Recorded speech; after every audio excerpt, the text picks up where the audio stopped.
Selamat datang saudara-saudari. Kita sedang belajar mengenai akhlak Yudas mengenai wang. Kita tahu bahawa dia adalah seorang pencuri. Yudas adalah seorang pencuri. Ya. Dan Yudas mau segalanya. Ya. Dalam masalah Yudas suka menerima daripada memberi. Ya. Tetapi dalam Alkitab, Yesus mengajar pengikut-pengikutnya bahawa lebih berkat kalau kita memberi. Ya, dalam Kisah Rasul-Rasul bab 20 ayat 35 berkata, dalam segala perkara aku sudah memberikan teladan kepada kamu bahawa dengan bekerja keras seperti ini kita harus menolong orang yang lemah. Ingatlah akan kata-kata Tuhan Yesus. Lebih berbahagia memberi daripada menerima. Ya. Lebih bahagia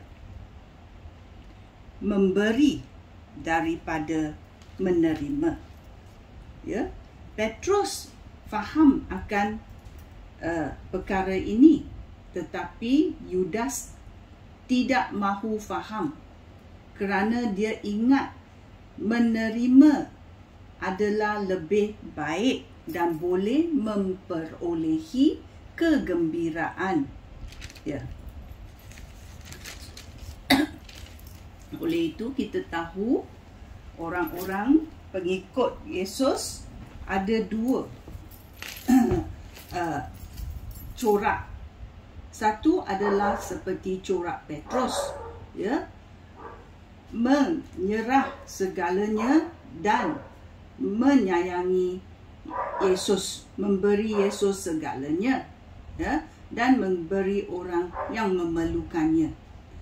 Ataupun ada sekumpulan yang lain seperti Yudas yang suka menerima dan menyimpan segalanya untuk keperluan sendiri. Ya. Kalau kita adalah seperti akhlak Yudas dan kita terpaksa memberi, apa berlaku? Minda kita tidak senang lah. Ya. Kita dipaksa memberi.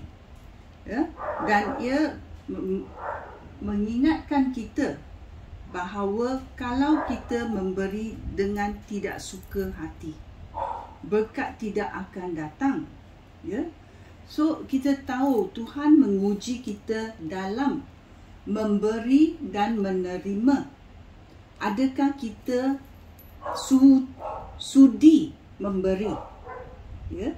Adakah kita mahu mengikut prinsip dunia ini yang selalu menerima? Ya. Ataupun kita mahu mengikut prinsip kerajaan Tuhan, iaitu memberi, selalu memberi. Ya.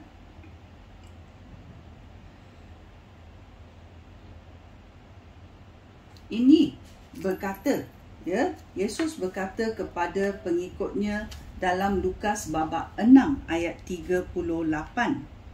Ya. Apa yang kamu berikan kepada orang lain, Allah juga akan memberikannya kepada kamu. Allah akan mencurahi kamu pemberian yang berlimpah-limpah. Sukatan yang kamu gunakan untuk orang lain akan digunakan oleh Allah untuk kamu. So kamu jangan bimbang. Bila kamu memberi, kamu menerima daripada Tuhan. Oleh itu, kita belajar, ya, kita belajar daripada Tuhan bagaimana kerajaan Tuhan memerintah, ya. Oleh itu dalam Lukas bab 16 ayat 11 berkata, Lukas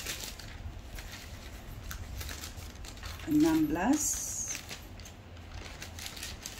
ayat 11 berkata, jika kamu tidak menggunakan kekayaan dunia ini dengan setia, bagaimanakah kamu dapat menggunakan kekayaan sejati dengan baik?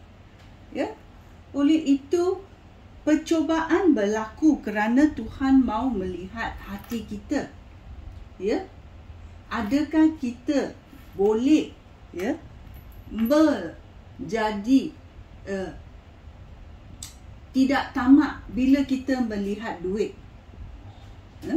Kita gunakan duit dengan